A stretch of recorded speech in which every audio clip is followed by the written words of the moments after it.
Good evening, listeners, to another episode of Live by the River as we review the 1-1 draw at Selhurst Park between Crystal Palace and Fulham. And an evening that turned out to be vaguely worthwhile. So why do we all feel so kind of hacked off? Is it because we're seeing the slow death of football after a New Year's Day of goalless draws? And leaders, Premier League leaders who will win the league by controlling the game rather than being creatively expansive. What do you think, Tom?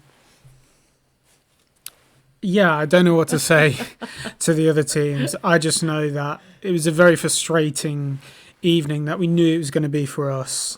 We know that the games versus Palace are always really tight and it's dictated by the moments of extreme quality or mistakes. And this game just followed that pattern. And just to be totally honest with you, I'm just glad we don't have to watch us play Palace again. It's just probably my least favourite opponent to watch us play because they're so good and compact. But I also think, it's a very harsh word to use, but I do think they were cowardly that game. I don't think they were looking to win that game. It was more trying not to lose. And they found themselves ahead, and I'm sure we'll go into the context. And then they just played for that, and even when we got back to 1-1, it was only us trying to win that game. And they're at home, they're the team that's just won the FA Cup. Yes, I know people keep going on about injuries, but we're missing more key players. We're missing Muniz. Robinson isn't really still fully fit. Sessegnon's out. And then obviously the AFCON players as well. So, every excuse they can use, we can use. So, I do think it was really frustrating. We started off quite well, I thought. Some really nice passing. We were trying to break them down, but not succeeding because, like you were saying, they're drilled within an inch of their life and they're a real unit. And they've got possibly one of the best centre-backs in the league in Gahey. Yeah, Gahey's class, absolute class. Quality. I think that midfield pair, whether it's Lerma or Hughes next to Wharton, they've just got a really nice balance. I mean, the word that comes up with Palace is they do generally have a really nice balance. And what's kind of whacked it off kilter, because they haven't won, I think, in 5 or 6 games, is that balance has been ruined by the fact their attackers aren't fit. So obviously Sarr's off in AFCON and then Munoz is not fit. So yeah, they did have huge misses, but I feel like they do have an extremely good plan A, but there was no plan B. It was just stay compact. And the fact that they got a draw is what's very frustrating, because I think even though we were missing half our team as well, I thought we did enough to win that. And, I think it was a moment of stupidity from Cuenca that allowed them to get their goal. Yeah.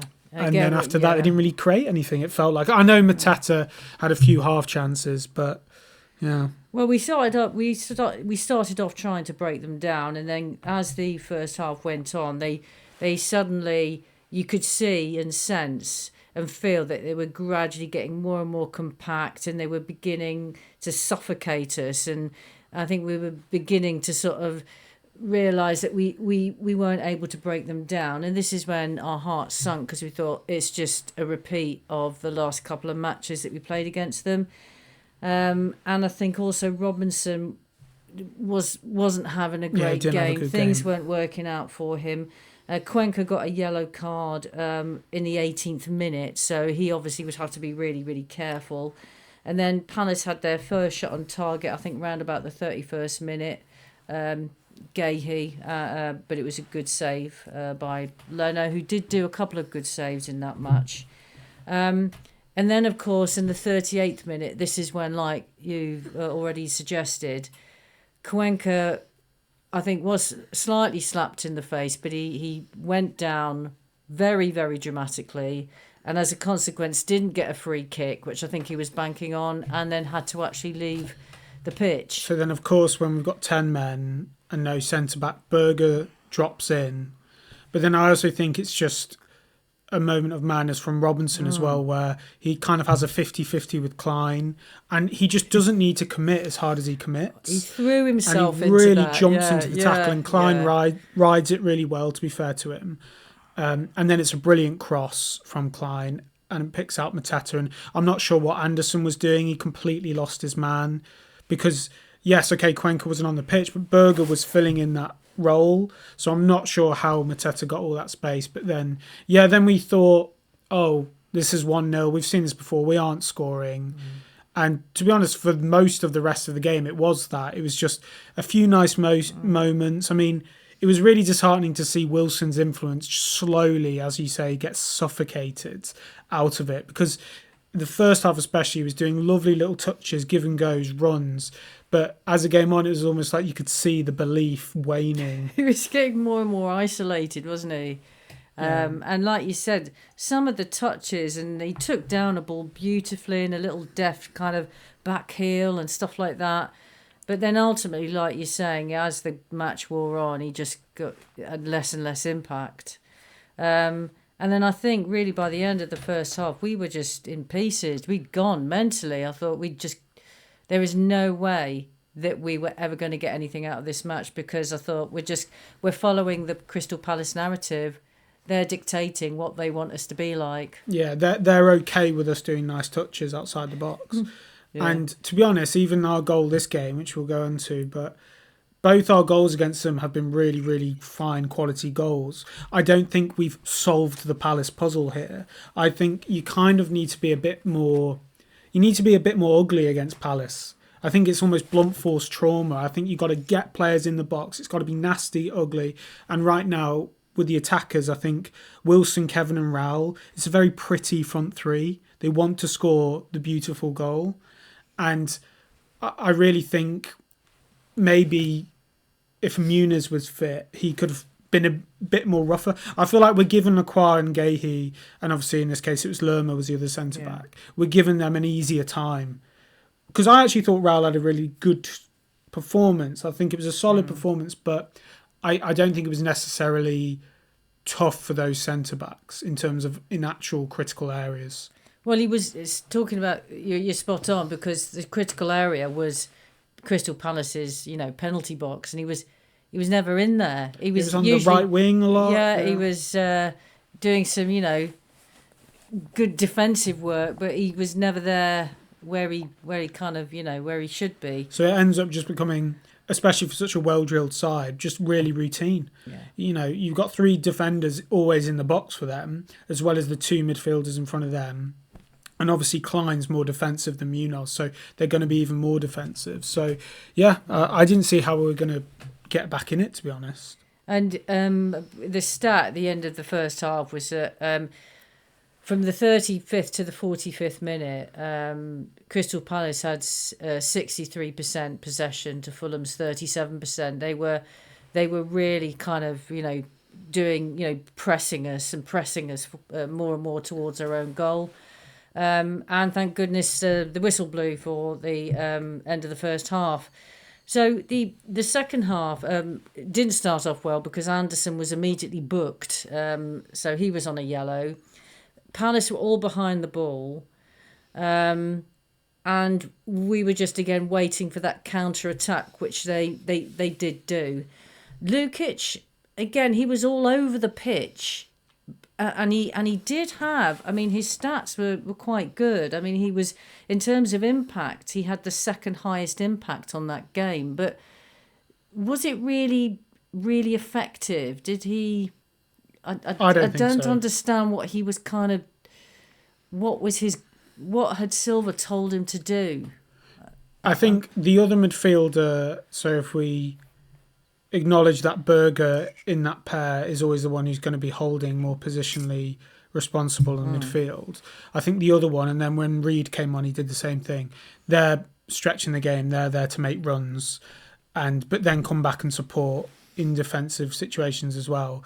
And Lukic will do that, but I just think, especially in that first half, like he's given away silly fouls.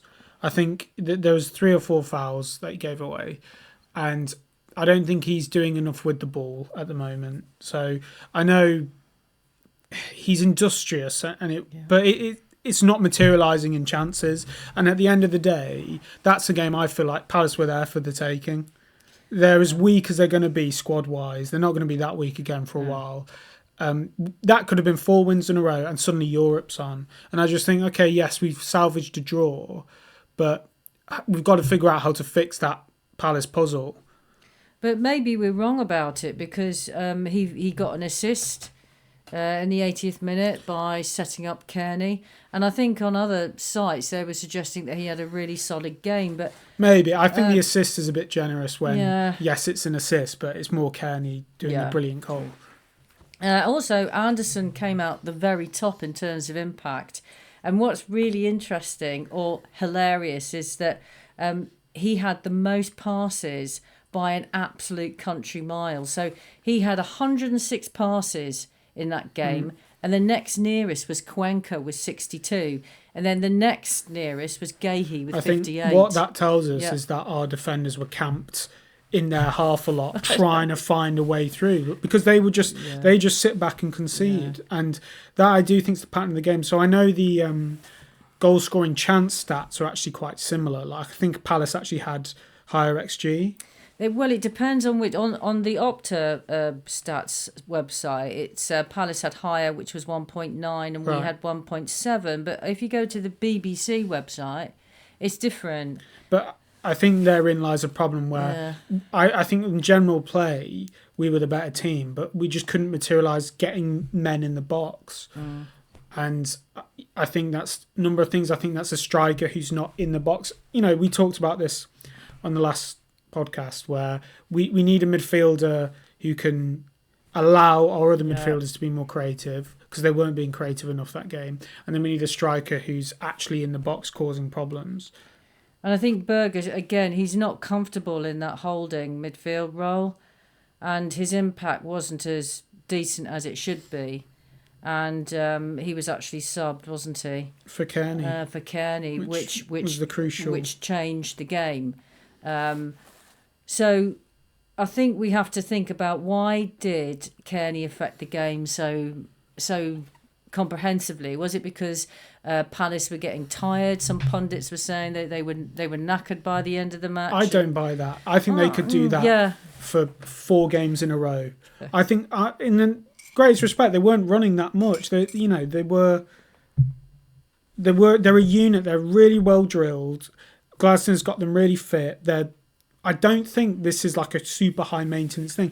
I think obviously if they're getting injuries and players are missing, then it is obviously taking a toll on them. But I'm not watching them. They're not doing like a super high press where they're needing to sprint. It's not like Ange's Spurs where the players are just dropping off. I just think what Cairney did was he was wanting to get on the ball, getting on the ball, playing the ball forwards, and it really is that simple. I think he was being more positive on the ball. No, I completely agree. And then he took that shot when he had a chance. There was a chance in the first half. Berger didn't take a shot, took another touch, passed to the side. Lukic doesn't seem to be able to get any power on his shots outside of the box, it seems. I do think it's just more positive play from a midfielder was the difference. So, Berger came off the 67th minute. Palace then were really all over us, weirdly, just when Berger came off and Cairney came on. And Leno had to do that really scrappy save where he did that poor punch out. That's right. And it nearly dribbled into our net, but he managed to keep it out eventually. And then it was really when we came to sort of hitting the 78th minute that we began to get more control of the game. And then in the 80th minute, that's when Cairney did that beautiful strike and scored, which was just a really wonderful feeling, and nice that Muniz was in the away crowd enjoying that too. That's good. Yeah, so he was actually there, so that was fantastic. So really lovely moment, and I think the reason why, we should be really relieved we got a draw, but the reason why I think a lot of Fulham fans are quite hacked off is because we had 2. Misses. I'm trying to be sort of really kind of patient and sort of not too kind of harsh on Castagna. And I've been rewatching it, so it becomes less painful watching him not score. But it's still as agonisingly awful to watch as it was when we saw it in real time. I don't know what happened. So he finds himself in the box and it is on his left foot, but he just blasts it straight at Henderson. But people are saying it was a really fantastic save. I think it was straight at him. Yeah. It's a great look. It's great Yeah. reactions, and It was you a have great to have reaction. the hand there. It could easily, Yeah. he could have easily gone down too quick, but Castagna's got to score that. He's So- got to just slide it in yeah. the corner. So that was a shame. And then obviously we've got Anderson. I mean, of all the people for it to land to, you'd think, oh, what a beautiful narrative Yeah. that would be, because he's had a lot of stick from Palace fans, totally unnecessarily, I think. And he could have really sort of, been the hero. I wonder whether he would have celebrated. Do you think he would have done? I don't think anyone could have had a go at him if he did, because like you No. said, he has got a lot of Yeah, stick, and he it has was the done. almost felt like the last Literally, kick of the game. It was. So I think that's why it kind of, because it was virtually at the end of the game and we had these two massive opportunities. I think that's why Fulham fans just can't really relax about that game. But I think maybe in a couple of days we'll be kind of more sanguine about it and just think, yeah, well, at least we weren't beaten, I suppose. So that leaves us on the same points, I believe, as quite a few other clubs, and ready to play Liverpool on Sunday. What could possibly go wrong, listeners, for that? And just to give you an idea of the XG, Mateta got the highest XG of 0.7. Castagna obviously got the next highest, 0.4. Smith Rowe got 0.4 XG.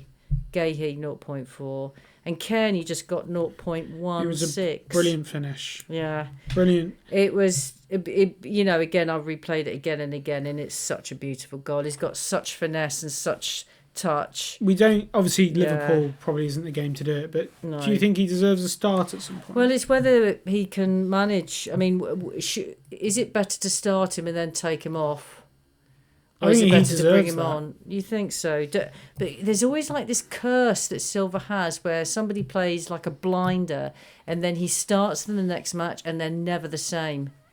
Do you not think that's been a bit of a pattern recently? Well, usually when he finally starts someone that he should, it is about 4 games too late. But Yeah. So Fulham fans, we still haven't lost in the past 4 games? 4 Premier League games. From 4 Premier League games. Yeah, sorry, I forgot about the Carabao Cup. Yeah.